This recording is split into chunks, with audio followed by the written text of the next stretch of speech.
In today's Farm Report, food safety is a must when making any dishes with eggs or egg-based ingredients this holiday season. Rod Bain with the U.S. Department of Agriculture has more. Making some yummy eats for the holidays, whether it's cookies or pumpkin pie and all sorts of goodies in between, if your recipe calls for eggs as an ingredient, we want to make sure that we cook them to the recommended temperatures, and that we also want to make sure that they're refrigerated or kept at the right temperature after they've been cooked, to prevent foodborne bacteria like salmonella from making us sick this holiday, according to Eileen Harmonak of Michigan State University Extension.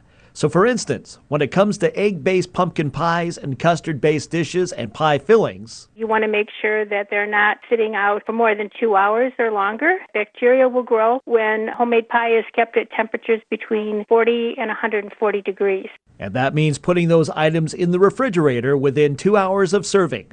The 2-hour rule also applies to all egg-based food items. Some consumers may use eggs in their stuffings, and so they need to consider when they're using that they are going to cook it thoroughly and then only hold it for that 2 hours, either serving it or refrigerating it. That also includes hard-boiled eggs or deviled eggs served as part of that holiday party or meal. Now, what about dishes such as quiches or soufflés? Eggs and egg dishes may be refrigerated for serving later, but if they're refrigerated, then they need to be heated to 165 degrees Fahrenheit before serving. And we recommend that all consumers use a food thermometer to check the temperature of these dishes when they're reheating them. Another tip, serve cooked eggs and egg-containing foods immediately after cooking. An example of an egg-containing food popular this time of year is homemade eggnog, and they'll eat it. It should be used up within 2 hours, and keep it at a temperature that will keep it from having the salmonella bacteria.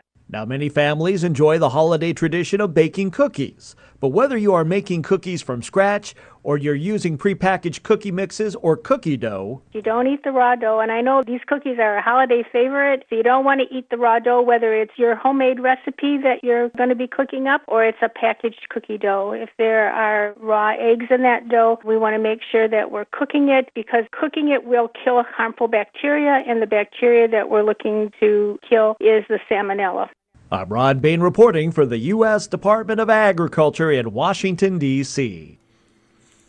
Well, you've got that turkey ready to cook, but somewhere along the line, somebody told you need to put it in the sink first, wash it and rinse it under the faucet. Sounds like a good idea. However, we don't recommend washing a turkey, or any poultry for that matter, before cooking. Tina Haynes is a food safety expert with the Agriculture Department's Meat and Poultry Hotline, the number of which we'll give you in a minute. She says, give yourself a shower, but not the bird. You're not removing all of the bacteria. What you're doing is the bacteria that you do remove, you're splashing it around your sink area. Yuck. Haynes says cooking the bird is what destroys that bacteria. Not washing or rinsing underwater. So if you have to do that, we don't recommend it, but make sure you clean your sink thoroughly and the sink area. But it's best just to cook the turkey without rinsing it. Using a meat thermometer, making sure the internal temperature gets up to 165 degrees, and then you'll be good to go. For more cooking information, call the Meat and Poultry Hotline, 1-888-MP-HOTLINE. In Washington, Gary Crawford for the U.S. Department of Agriculture.